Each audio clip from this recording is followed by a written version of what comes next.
Dans cette vidéo Maya, nous allons voir comment réaliser un cycle de marche avec plusieurs choses. Déjà une référence fixe, la méthode pose-to-pose et le plugin Studio Library. Donc, si vous ne l'avez pas encore installé, allez voir la vidéo afin de rajouter ça dans votre logiciel Maya, donc qui sera également disponible pour la version 2024.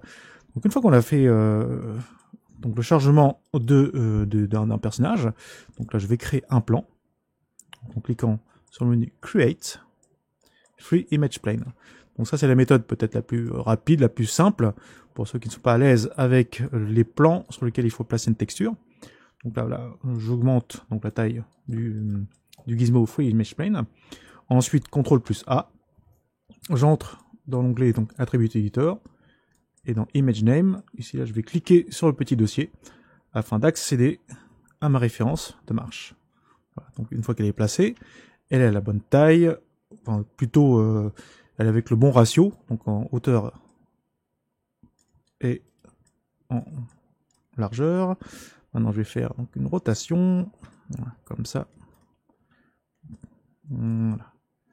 Donc là je peux passer en vue donc orthographique de côté éventuellement.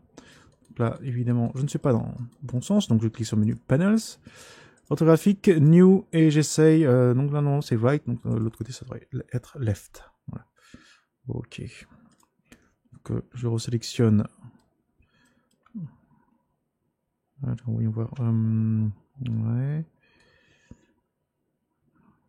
Alors si la grille nous gêne, donc ce que je pourrais faire c'est donc cacher, hop là, ici, temporairement la grille. Voilà. Donc là, l'idée, ça va être de faire un scale sur le plan et de faire en sorte que le personnage 3D soit à peu près aux mêmes dimensions que la référence 2D. Voilà. Ensuite, je place les pieds au niveau du sol. Ok, super. Alors, ce qu'il faut bien retenir, et ça, je le répète plein de fois, c'est que les proportions du personnage 3D ne sont pas les mêmes que la référence. Donc, il va falloir s'adapter. Il faudra toujours s'adapter, quelle que soit la technique et la méthode utilisée. Voilà. Donc, une fois que c'est fait, alors je peux rafficher ma grille. Donc là, je repasse en vue de perspective. Voilà. Ok, je refais une dernière fois. Très bien. Donc maintenant, ce que je vais faire pour que le plan ne me gêne pas trop, donc je vais le placer dans un nouveau layer. Donc en allant sur la section Display, Layer, et je vais cliquer sur cette icône pour créer un nouveau layer et y mettre la sélection. Donc là, je vais l'appeler donc L comme layer, ref, cycle marche. Voilà. Donc, pareil ici là, je vais l'appeler donc image. Bref, cycle marche. Ok. Et ensuite là, avec le layer, évidemment, on va s'en servir. Donc là, dans cette